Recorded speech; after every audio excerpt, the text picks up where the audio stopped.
Guys, I realized the other day that I have never told you the story of when I met Ray Romano, and hopefully Ray Romano's team doesn't subpoena me.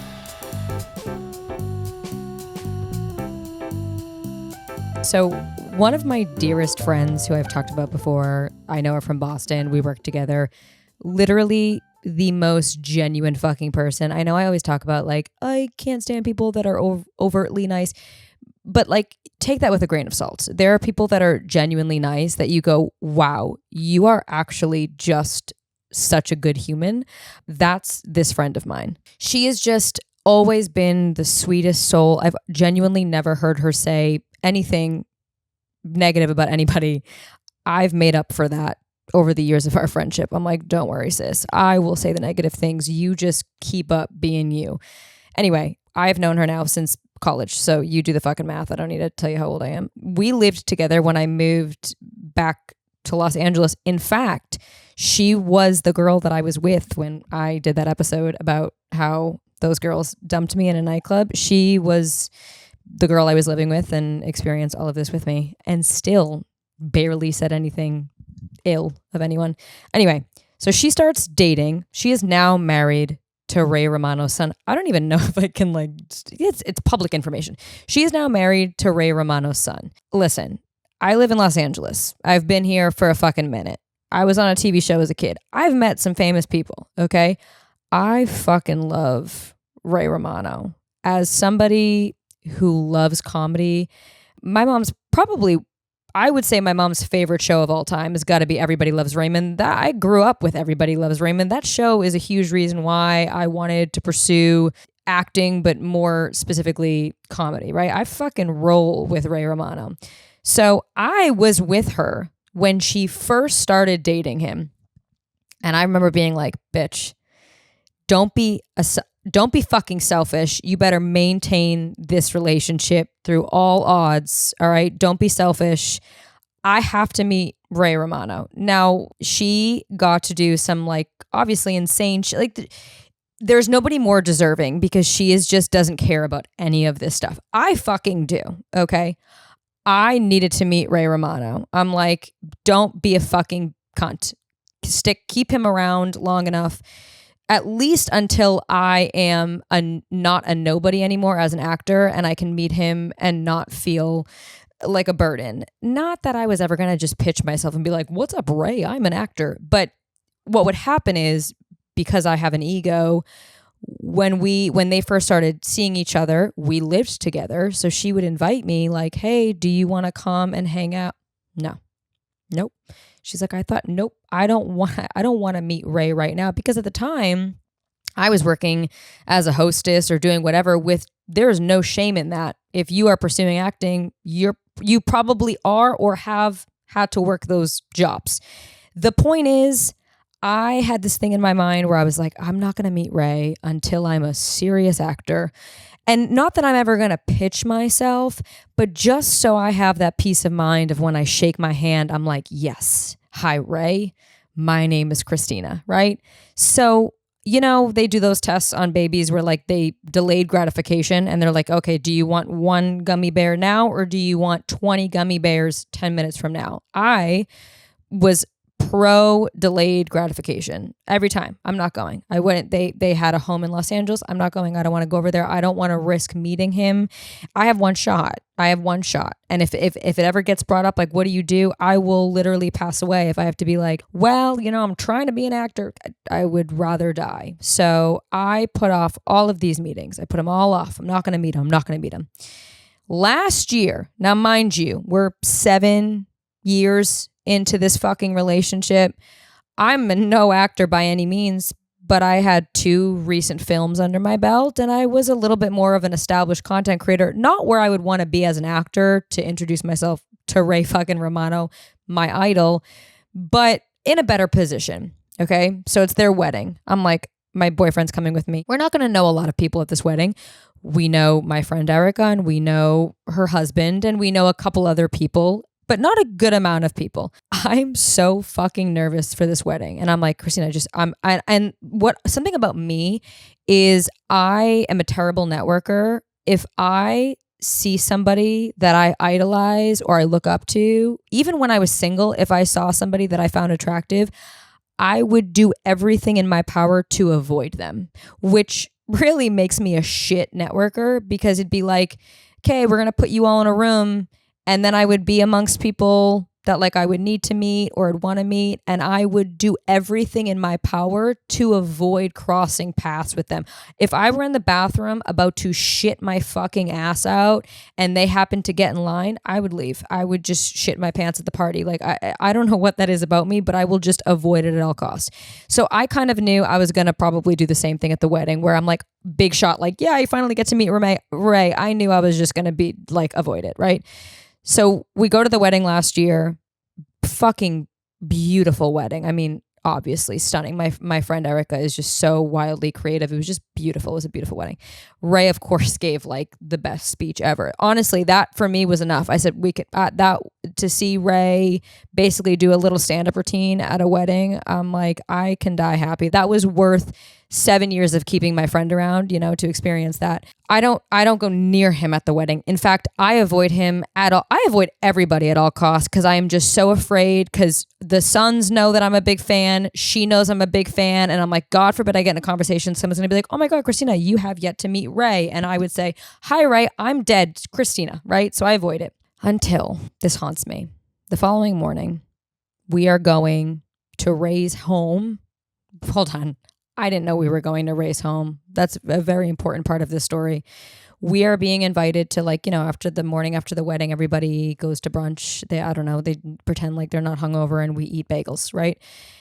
Another interesting tidbit is the bride and groom are the most type B people I think I've ever met in my entire life. My boyfriend and I now, we do dinner with them like once a month and we switch off.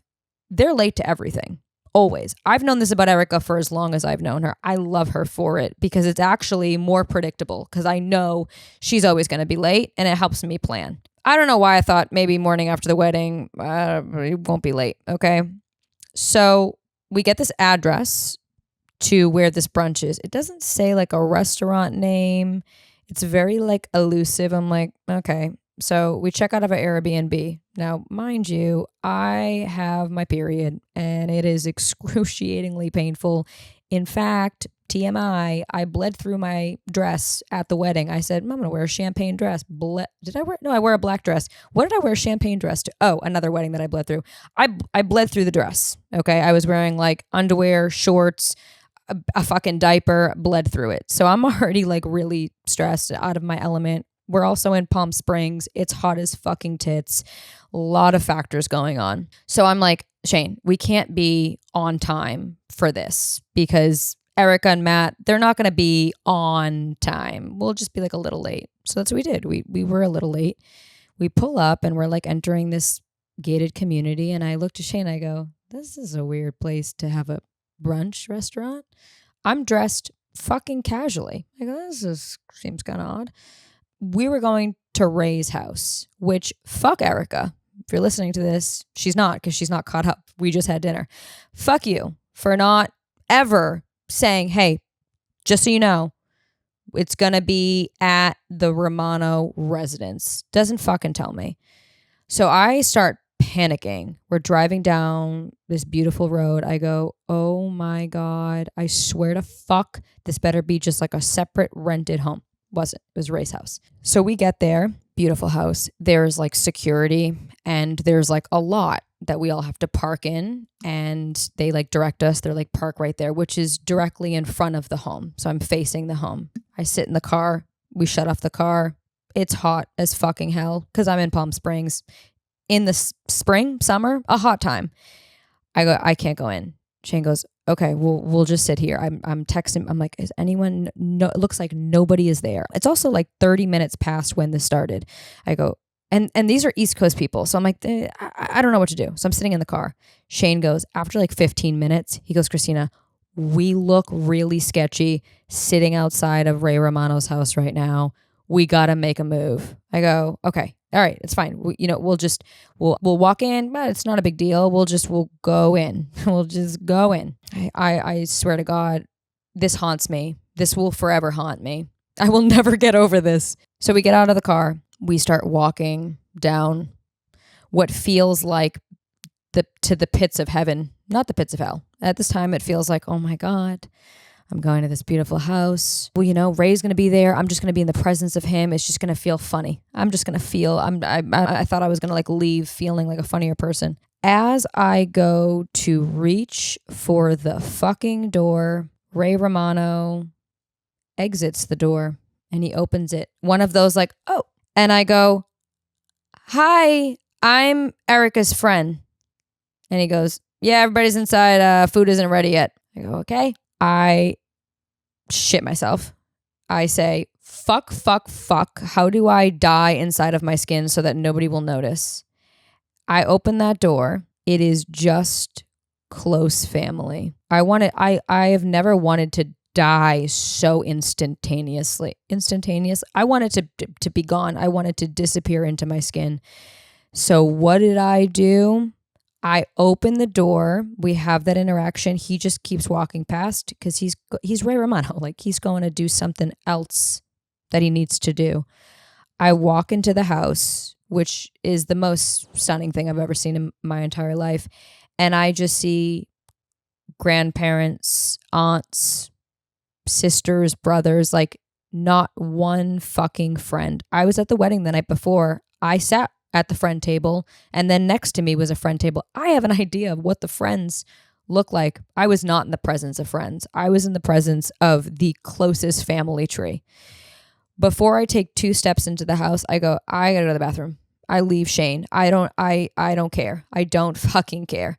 I immediately take a right and I just wander into this hallway. I get into the bathroom. I can't figure out how to turn on a fucking light. Everything is is a touch thing. I have my period and I'm going through things here. I'm wearing light bottoms. I come back out. Luckily, Shane is great. He's made friends with somebody. I go, thank God. And then they're like, yeah. Someone was like, who are you? And I was like, I'm Erica's friend from college. And they were like, oh, yeah, they're not here yet. It's trust me, I fucking see that. They were like, yeah, there was a caterer doing brunch. They're like, it's not ready if you want to sit down. So I sat on the white couch. And I was so paranoid because of what had been going on that I shoved my jean jacket under myself as I sat on that white couch. And the bride and groom rolled up. 45 minutes later, I darted to her. I said, what the fuck? Oh, did I not tell you? Anyway, I put that back in my brain. And then I had dinner with her the other night and I said, how dare you? How fucking dare you remind me of that? Anyway, another thing that happened was, I don't know if I talked about this because I talked about it on another podcast, but I probably spared you guys the details. I sliced open my hand on a fucking e-bike, which, by the way, if you're wondering what is the most embarrassing thing you can do as a adult with a fully developed frontal lobe, it's fall on an e-bike. Actually, that's incorrect. The most embarrassing thing you can do is yell on your left, on your left, on your left. That's number 1. I avoided that. So I got number 2, which was to fall. I went on a bike ride because, again, mental health has just been atrocious. I was like, I got to go do something that require both of my hands that aren't me strangling myself where I can't hold my phone. Let's go on an e-bike. I had a great time in Catalina with my parents. We took e-bikes. Let's do it. Let's fucking go. I take it out on the Strand on Father's Day on a Sunday. You want to talk about social suicide? In fact, I had people DM me being like, oh my God, saw you at the lifeguard tower getting Band-Aids. I said, just block me, please. So, there's a lane that goes one way and a lane that goes the other way. And I don't know, apparently you have the permission to pass people who are fucking slow or charting children with them. So that's what I'm doing. I'm in a good flow. If someone's moving really fast, there's no one coming this way, I go around. I understand why people say on your left. Bitch in front of me is toting a dog or a toddler. I still have no idea. She has one of those black mesh roller things behind her, which she's basically a semi-truck on the Strand, which rule of thumb there is you don't get to be switching lanes. You're stuck in one lane. Who the fuck is texting me? Oh, sorry. I'm not used to hearing a text sound. So anyway, this bitch is going slow. She's got toting a child or dog. So I'm going to pass her. So I start going on her left and she starts drifting a little bit. I go, Maybe her bike was way more official. I rented mine. So I'm like, maybe it's like a Tesla. It'll beep. It'll let her, something will happen. A dog will bark. She'll know. She's not. She continues to keep drifting. So I have two options here. I either yell on your left and die by social suicide, or I try to split the gap and die. And I said, I'd rather die. I would rather fucking die right here than audibly have to say on your left, because there is nothing more humiliating than having to say on your left, like, shut the fuck up. So I just throttled that shit and she kept going. And my wheel hit the end of the strand and I fucking spun out, smash on the ground like a fucking egg. It was terrible. I was so embarrassed. And when I got up, I was like, did anybody see? Shane's like, no one saw. I've never seen the Strand ever as busy as it was. The beach was packed. The Strand was packed. It was Father's Day. It was a Sunday. I'm mortified. Now, mind you, 2 days after that, I had my dinner to celebrate my Key Eyewear launch. And in fact, that morning we went hiking because, again, I was like, I need to just stay out of the house. We went hiking and I was scaling some rocks. And I remember having the thought of, don't do anything fucking crazy, because I typically do stupid things or like take an unnecessary risk, fuck my shit up. But I always seem to do that before an event, a red carpet, a campaign. Sometimes my manager will call me and be like, hey, don't forget you have a campaign. Don't fuck your shit up. So I remember having that thought in the morning. Don't scale the rocks. Don't do anything too dicey. Don't fuck your shit up. So I pop up. And the first thing I said to Shane was, did I fuck up my face? And he goes, no, there's nothing on your face. And I feel like hurt. I can't tell where. So I'm feeling around. I'm trying to see if I like broke anything. I don't really remember how I fell. And I'm like, oh, I'm good. And then I look down and my entire hand is split open, bleeding everywhere. And then I start feeling all the other cuts. I have a hole in my pants. I'm bleeding down my legs. The lady's trying to stop. I go, just fucking go. Some dad stopped with his little kid. He's like, I'm a dad. I have a first aid kit. I'm like, awesome. Just rub it in. Thank you so much.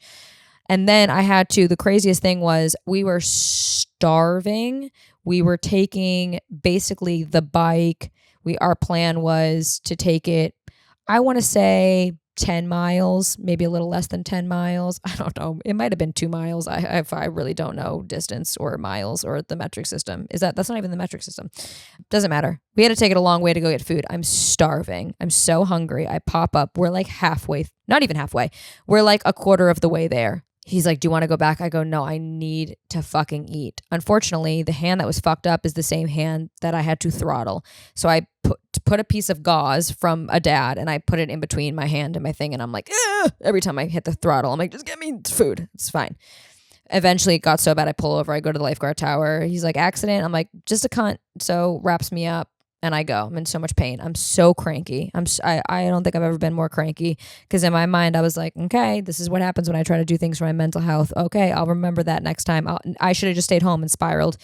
Finally get to the restaurant, walk right in. I dropped the bike. I'm not even kidding you, in SpongeBob where he's like, water. That was me. I was like crawling to the fucking hostess stand and I was like, table for two. And she was like, oh, absolutely. Just so you know, our kitchen is closed, but you guys can grab a drink. I said, why don't you just fucking shoot me in the face right here? Just do it. Just take me out of my misery. You want to talk about throwing a temper tantrum? It was like I threw a fucking temper tantrum in the middle of the street. There was a restaurant across the way. It was literally 3 o'clock, 4 o'clock on Father's Day. Why are we closed? Why is the kitchen closed?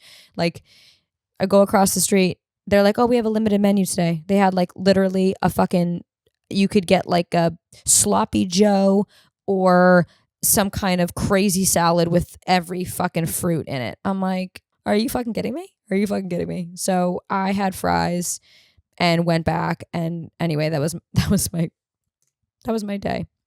Anyway, speaking of mental health, when I started this podcast, I kind of started it with the idea of, hey, I've lived through my 20s.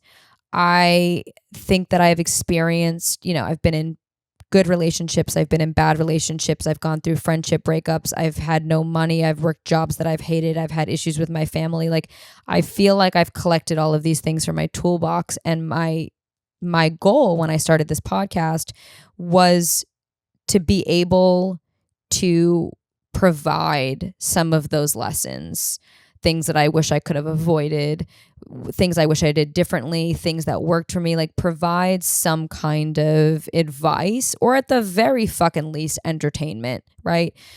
That could maybe help somebody. And the reality is I'm living life for the first time too. And my mental health has not been great. I've been open and transparent about that. I'm aware of it, which I'm proud of myself for being aware of it, because normally I just say, oh, it's fine. I'm aware of it. I am. And in my personal life, I'm aware of it as well. And I think that that's made me feel wildly guilty with this podcast, because I'm like, oh man, if I'm going through something, how can I show up for other people? And the more I think about it, the more I realize I think there's so much benefit when you are able to receive advice from people who have already gone through something that you're going through, or somebody that can shed light on something that you're dealing with. But I think there's also an equal amount of importance when you hear from people that are going through what you're going through in real time. And that's kind of what's going on right now with me, is that I've gone through so many hurdles and I've lived through so many things. And now I'm kind of in this season where I'm dealing with things that are very new and foreign and weird and strange to me. And instead of feeling the pressure of like, oh, fuck, that means I can't show up for people, I think that I can, just in a very different way. I think what I'm struggling with right now is that internet Christina and in-person Christina have morphed into one person. And I'm having a very, very hard time trying to remember who in-person Christina is. I think naturally, the longer you do this job, the line of where your personal life ends and your work life, which is being on the internet, begins, just kind of completely disappears. And everything is kind of measured in how shareable it is, how much insight I can provide, how beneficial this moment will be for others, that I have kind of lost myself a little bit in the process. Where, for an example, I forgot really what I'm trying to remember what my hobbies were. And that's not just to be said about changing my career. That's also just getting older. And I think sometimes when I think back to years past, it's hard for me to figure out like, oh, was I in a healthier place, or was I just younger and life was just a little bit different? I think it's a mixture of both. But before I had as much responsibility as I do now, I would go randomly surfing. I would go skateboarding. I would go rock climbing. I would go on walks by myself. I would go thrift. I loved to thrift. I would just spend a day with my headphones in and go thrift. I don't do really any of that anymore. And the inevitability is I don't have as much time, but I also don't make the time. And I sat with this the other day where I was like, what makes me happy? And I find so much happiness and fulfillment in my job. I find so much fulfillment in experiencing things and sharing them. I think that social media forces me to get out of my comfort zone and try new things and, be around different people and meet new people. But what am I doing in my day-to-day life that is just for me, that is not being captured? And right now I don't really have much of that. And I'm struggling with that a little bit. How I've been trying to process kind of why this is happening. And the reality is there's a lot of stuff in my personal life that I'm going through. It's life. I'm in a season right now where a lot of things kind of happened at once. But the reality is life doesn't get easier. You're going to go through more and more challenging things, right? As you get older, people get sick, people die, you lose friends, you lose maybe relationships, you move, you outgrow jobs. Life gets more and more difficult, but over time, you get more and more tools to be able to deal with those moments.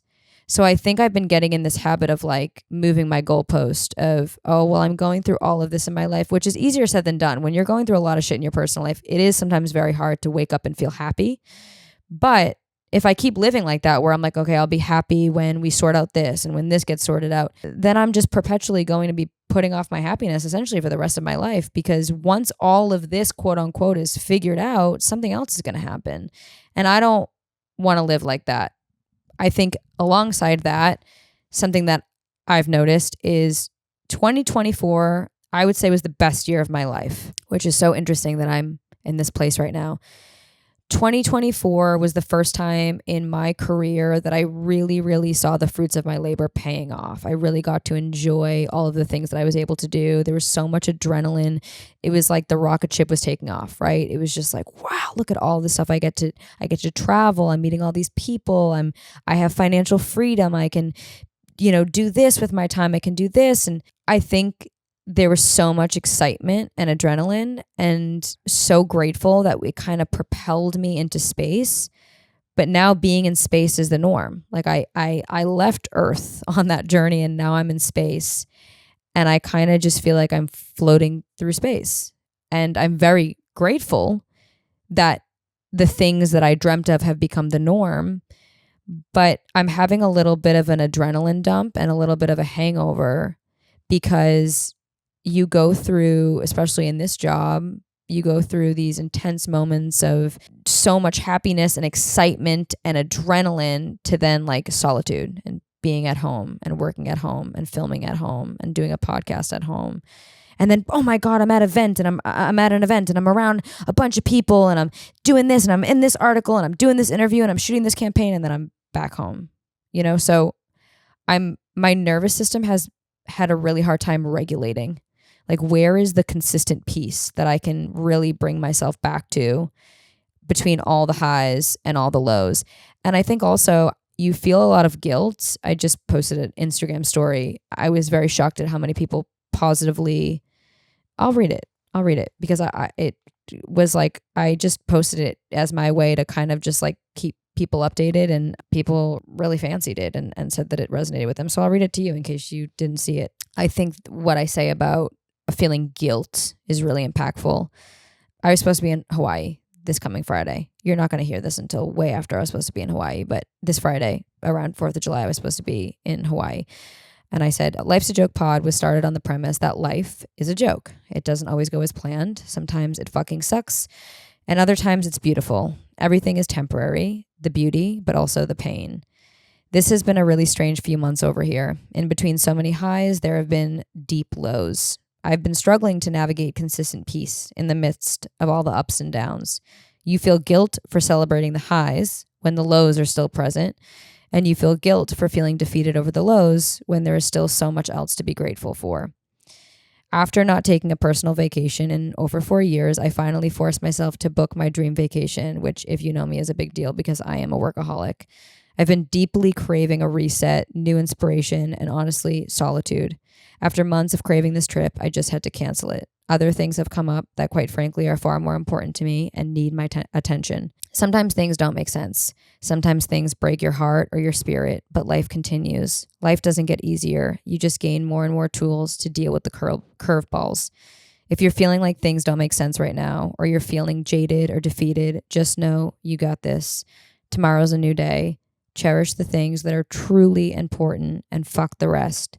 And when it's appropriate, try to laugh with life. It sure has a strange sense of humor, but sometimes it's all we got. That's kind of just that was, that's kind of what I've been feeling is sometimes things are happening where I'm like, why the fuck is this happening? And I get mad, and I get a little bit jaded and mad at the world, and I throw a little pity party, but it's just fucking life. It's so much of it is out of our control. I just had a vet visit, and there's some stuff going on with Wynn, and I spend as much money as I can. I do as much as I can. And she said the hardest thing for me to hear, and this is in regards to everything in my life. She said, this is something that sometimes you can do everything in your power, but there's only so much in your control. And that is what I'm struggling with in life, is accepting that I don't have control over everything. Accept it, like trusting the process, because I am such a let me fix it. What can I do to fix it? How can I make this issue go away? And sometimes I can't. And sometimes I have to learn how to keep going and be okay with the fact that things are going to happen in the way that they're going to happen. And I just need to learn how to process it and move on. I had a conversation with my managers the other day. I was really hurt. There was no malintent by this conversation. I just, as a people pleaser, as a perfectionist, and as somebody that really values having a big personality and being lighthearted and funny and bringing like a warm energy, it like really fucking. My manager said to me on the phone, she said, you've lost your spark. And she wasn't talking in terms of my job or the content that I create. You know, I've been lucky enough to create a personal relationship with my team. And on a deeper level as friends, they've noticed that I lost my spark. And I was so upset. I mean, I sobbed. I felt like I got kicked down 20 notches, because in my mind, you lost your spark means you're failing. You're not doing good. And then I don't journal, guys. I just write things in my notes. But I guess I also felt terrible too, because I'm like, oh my God, so many young girls follow me, and I hope that they're not seeing the loss in spark, and I hope that's not making them feel defeated, because I want to be a place that they can come to when they feel like they've lost their spark, you know? I took some time and I thought about it, and I smoked some weed, and it was a mirror that I didn't want to see, and I had to see it. And I said, okay, well, this is what's happening. Instead of being mad or throwing a pity party, how can I like take this information and like grow from it and let it fuel me? And these are just some things that I jotted down after, pulling myself out of the very deep hole. I learned it's okay to lose yourself for a little in order to come back together and to be re-inspired. Number one, this tells me that people believe in my spark. I can't lose something that was never there, right? And your spark shines differently in different times of your life. Sometimes it's really dim, sometimes it's really bright, and that's just life. You're never going to have a spark that's big and bright and beautiful all the time. So instead of getting defeated when it's not bright, take that as, what can I do to change it? Or what does this say about what's going on in my life? What do I need to get rid of or let go of in order to get that light back? Or maybe it's just meant to be dim for a little so I can take care of some other things in private. Also, I'm not a show dog, right? Like I'm living my life too, and I have to fill my cup before I can go out there and be anything for anybody else. And then I said, which I just said, number two, my ego immediately feels like, oh, I'm not good. No, it just means I've been better, and that is okay. I am not a show dog. It's easy to feel good when you're doing good, obviously. But I also need to learn how to be okay with not always being okay, because it's just not sustainable. Number three, everything is temporary. The good is temporary, but also the bad. I think whenever you're in a really low moment, the hardest part about it, at least for me, is having that fear of, I'm never going to get out of this. That's what I'm kind of going through right now. I know I'm going to get out of it. I've been in low places before. Everything is temporary. But I think that anxiety brews when you feel yourself in a place that you don't recognize, and you go, oh my God, am I ever going to feel the way that I used to? Like, when will this end, And then it ends one day and you look back and you go, fuck, that was fucking dramatic. And then 4, turning the loss of motivation or spark into a new stream of creativity. I am due for something new, and that doesn't happen overnight. And if people are noticing my loss of spark, it's a mirror that I need, because I get so lost in my routine of what I'm doing. Maybe I'm performing for people I shouldn't, or performing something that is expired. Yeah, I don't want my happiness or fulfillment to be conditional. That's what I'm finding. Right now, it feels very conditional. It's very much based in other people's opinions of my work, how my work, quote unquote, performs, the amount of work that I'm doing, how people perceive me, as long as everything in my life is kosher and I'm not going through any difficulties, like I can't do that. We can't let our happiness be conditional. That's not to say that you're not going to have times where you're not happy. But if you're constantly moving your goalposts to say, I'll be happy when, well, then you're going to be 100 years old and look back and be like, wow, I guess I never hit that when, and that's a fear of mine of like, I've always set these unattainable goals for myself. And then I weirdly reach them, and then I just like make the goal even harder next time. And then what? I'm 100 and I'm gonna go, goddamn, I just spent my whole life jumping over hurdles, like what's the point of life if you're just fucking trying to get to the next thing? What I I think could be really beneficial to anybody going through something right now. And if this doesn't resonate with you, that's fine. But I had this like kind of epiphany after, again, thinking about this for a couple of days. For the past X amount of time, I've been standing in one position. I've had one perspective of life, right? I've seen the view from one place. I know the angles. I know exactly what I'm looking at. I know the view by heart. And then somewhere along the way, I moved positions. And now my perspective of where I'm standing, I don't recognize anything I'm seeing. I don't recognize the view. I don't recognize the angle. I don't recognize the people around. I'm seeing the same thing I was looking at, but I'm seeing it from a place that is unfamiliar. And naturally, anytime we enter a period of our life where something is unfamiliar, unknown, it's scary because it's the fucking unknown. The unknown is scary. So now I'm standing here and I'm saying, I don't recognize any of this anymore. I don't recognize, and in turn, I don't recognize who I am because I'm scared. I'm scared and I'm confused and I have no idea what I'm fucking looking at, you know? I think trying to turn that into how awesome it is to be able to see life from a different perspective. And eventually, I might go back to that first viewing point. I might go back to that first place that I was standing where everything was familiar. Or maybe I'm not supposed to stand there anymore. Maybe eventually where I'm standing now will become the norm. And as time goes on, I'll become more and more familiar about the things that I'm looking at and the people that I'm seeing, and in turn feel more confident about myself. But I think remembering that just because we're going through something doesn't mean we're taking a step back. We might just be taking a step over.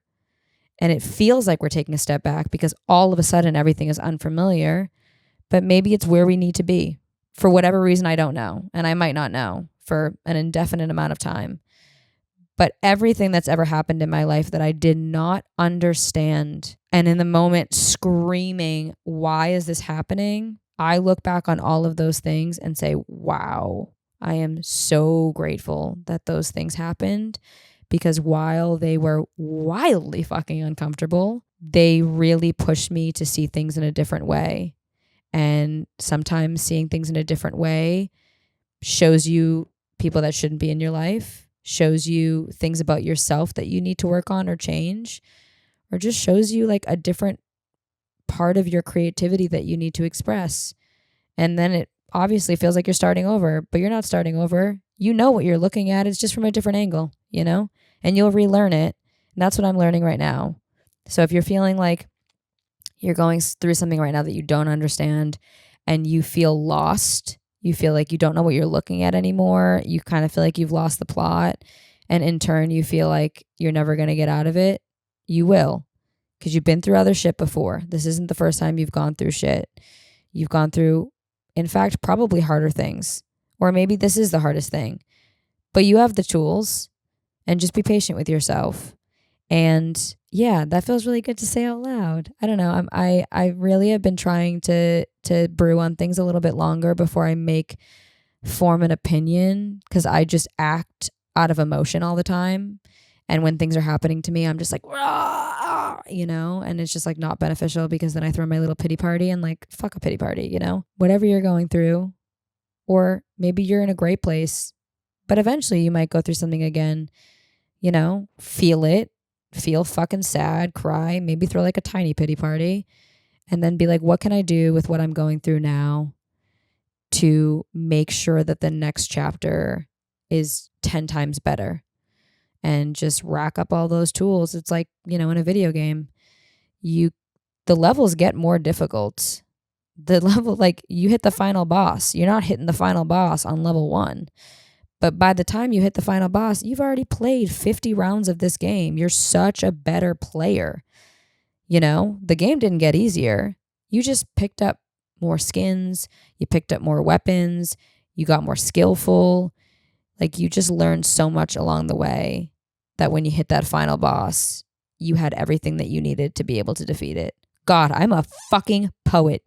Anyway, on that note, that was fucking great.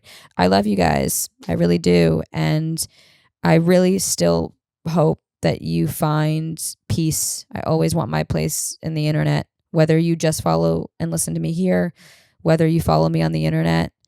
I always want you to be able to feel peace in this little corner. And sometimes I might shed light on things that you don't want to think about. And sometimes I might be a mirror that you don't really want to look at, but it's important. And sometimes we got to do things that are uncomfortable. But I hope above all else, you still find entertainment from me. I hope you still laugh, but I hope you also feel seen. And I hope you know that whatever you're going through, you're not alone. And I love you. And Winston loves you. He's laying here with me. And Willow loves you. She's upstairs being a crack addict. Anyway, I love you guys so much. And I'll see you next Thursday.